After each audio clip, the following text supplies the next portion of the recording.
If I had $1 for every time I have heard this statement, I would be rich. Here goes.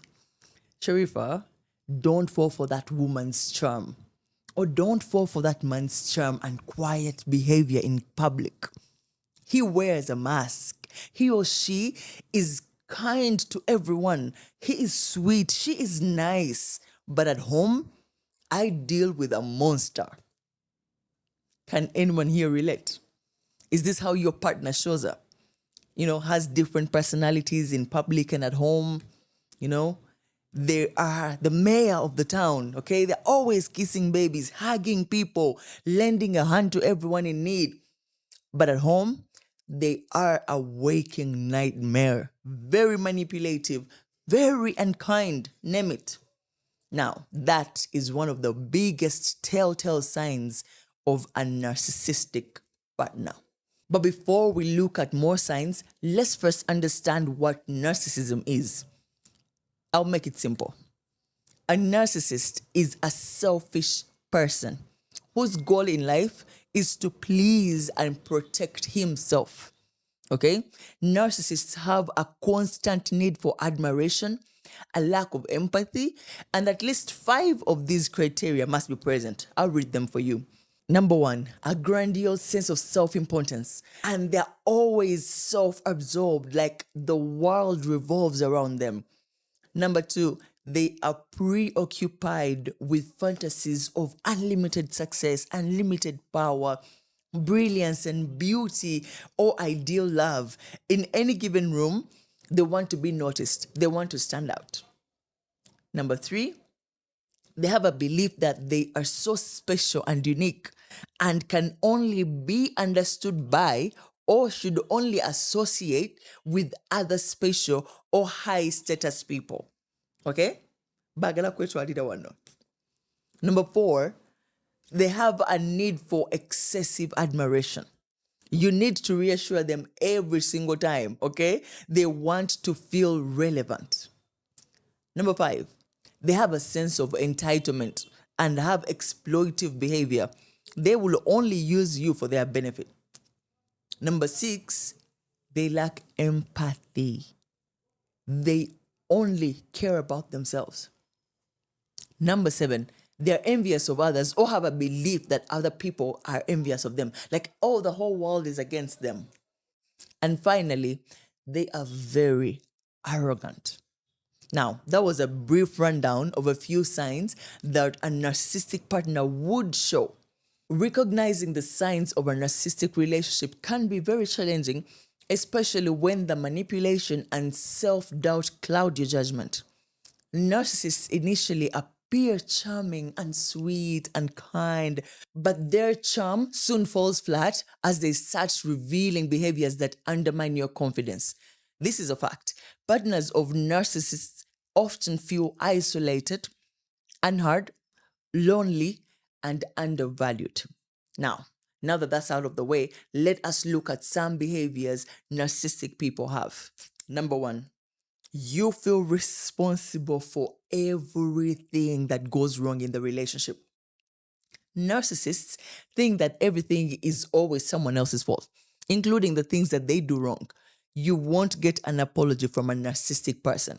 Okay? Your narcissistic partner likely never takes responsibility for their actions and always blames you.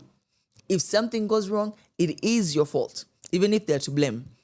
Everything bad that happens in their life is somehow because of you, which leaves you feeling like there is nothing that you can ever do right. A narcissist is never wrong. I need you to remember that. This means that you're always going to be blamed for everything that goes wrong in the relationship. Number 2, do you ever feel as though you're walking on eggshells because you never know when your partner is going to explode or be in one of their bad moods? That is how it feels like living with a narcissist, okay? You probably feel like you've lost yourself because all of your decisions are based on what will keep your narcissistic partner happy. You fear upsetting them. You always want to please them. As you can already tell, this is something that's unrealistic in a relationship. Number 3, your needs are ignored. Your partner thinks only about their own needs and how things affect them, not you or anyone else, including the kids if you have a family. They will do only things that benefit themselves and not the relationship together. No. For example, your partner might want to have intimacy when they want to have it, not so much when you want to have it. Number two, they expect you to pick up after them. Okay. Number three, they want to take credit for the things that you do, etc. I'm sure many of us have different experiences and hopefully you let them in the comment section. Number four, in a narcissistic relationship, there is no emotional connection. Narcissistic partners only talk with you when it's convenient.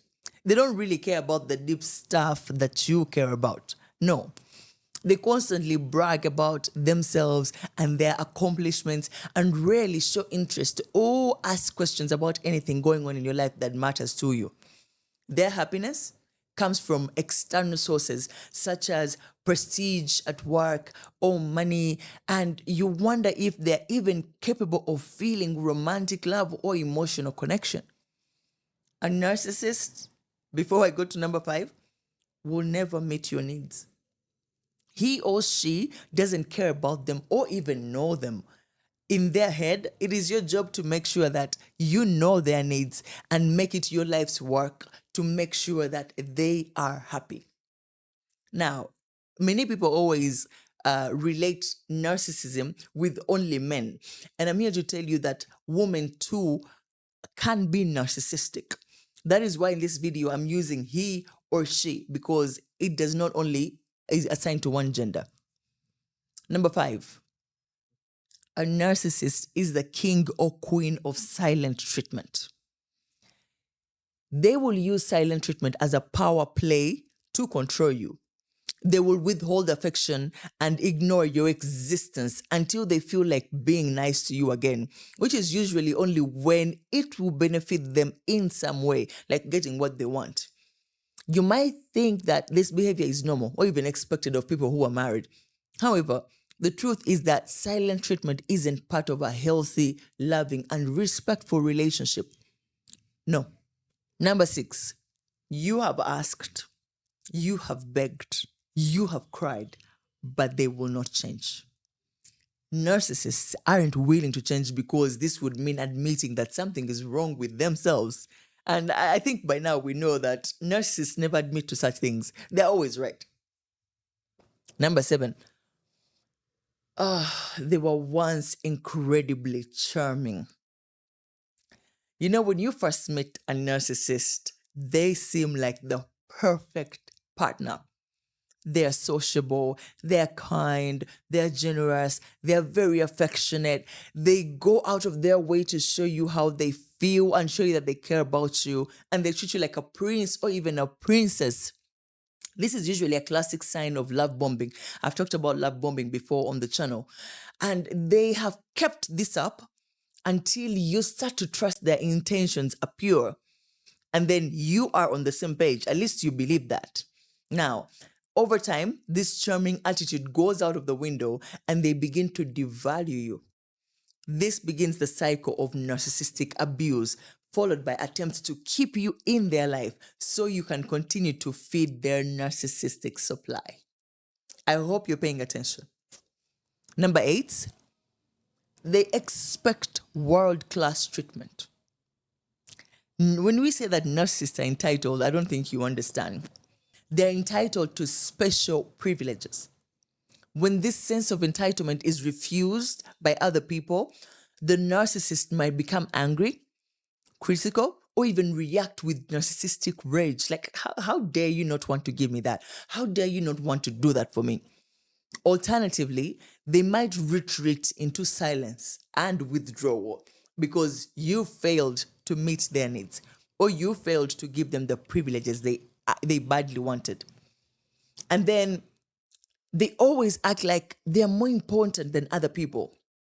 They're always bragging about their own accomplishments or skills without recognizing the talents or achievements of other people. They appear to be convinced of their own grandiosity, a behavior commonly seen with grandiose narcissism. Number 9 is as simple as They are only charming when it suits their needs. If you pay attention, you will be able to see through them. Number 10, narcissists don't like boundaries.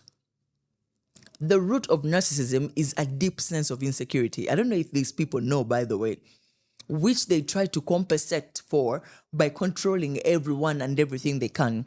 Now, boundaries are an outline of what behaviors you will and will not tolerate, which to a narcissist will feel like having a lack of control, and this kills them. They'll often blatantly and purposefully ignore your boundaries in order to regain a semblance of control. Now, when they can't have that, they're losing. And narcissists hate losing.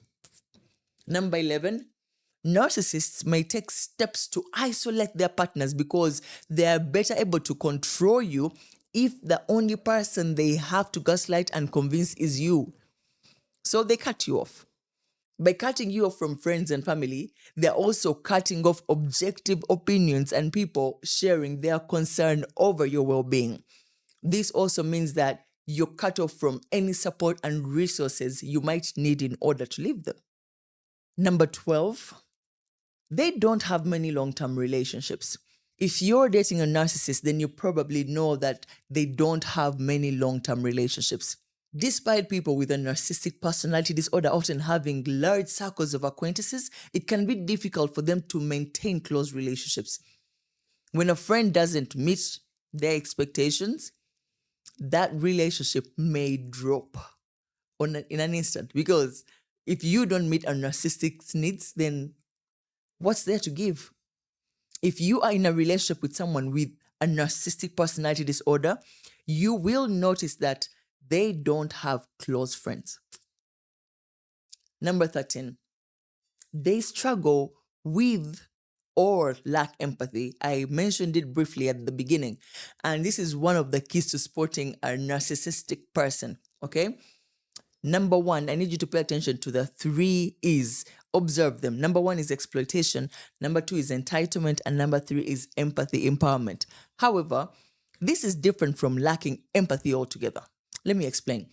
The level of empathy may fluctuate over time, which can be challenging in relationships. Narcissists are always preoccupied with their own needs, that they fail to display any source of empathy for other people.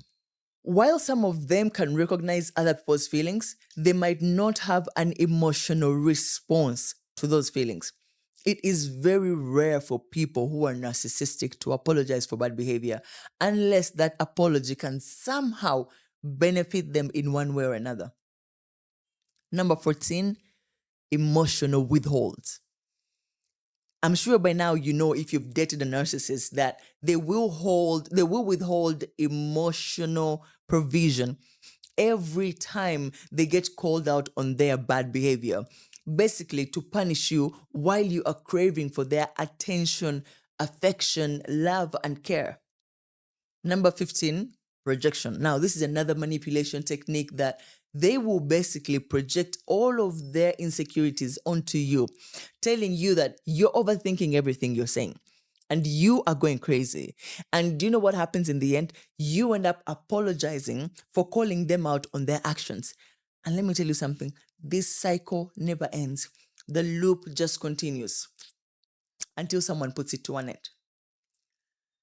Number 16, they will use silent treatment and gaslighting to make you question your experiences. When you call them out on their actions, they will totally deny them, taking no responsibility and accountability. And they will tell you that they did not do anything that you are accusing them of.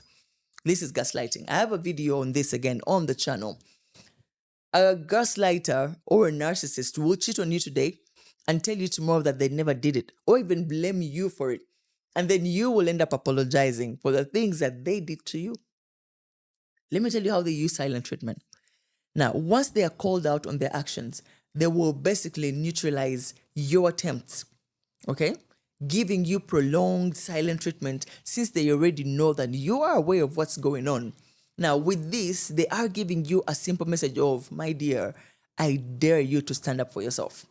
I will give you my silence and withhold everything that feels good. You know that the love bombing phase in the beginning? It included love, it included care, attention, affection, value, respect, appreciation. They will withhold all of that because they know that's what you're looking for. Their silence will increase the more you try to call them out on their actions. The more you start to search for answers, it will be prolonged. And the more you crave for closure, the less they're going to give it to you. The more you long for answers, the less they're going to give it to you. They will never give you the closure or answers because you don't deserve them. To them, you're just an object. And they know deep down inside that if they confuse you, you will search for more answers. And that feeds their fuel. Like it's like you're feeding their fuel, and they will finally feel more important belittling you. This is an ending cycle. And that's why we tell people who deal with narcissists that the only way to win with a narcissist is not engaging. I'm going to put up a video for that, how to deal with a narcissistic partner. Now, while you can't diagnose a person with narcissism on your own, it is important to watch out for some of the more obvious symptoms of the disorder in order to protect yourself. So stay tuned so that you don't miss my next video on how to protect yourself from a narcissist. Assalamu alaikum wa rahmatullahi wa barakatuh.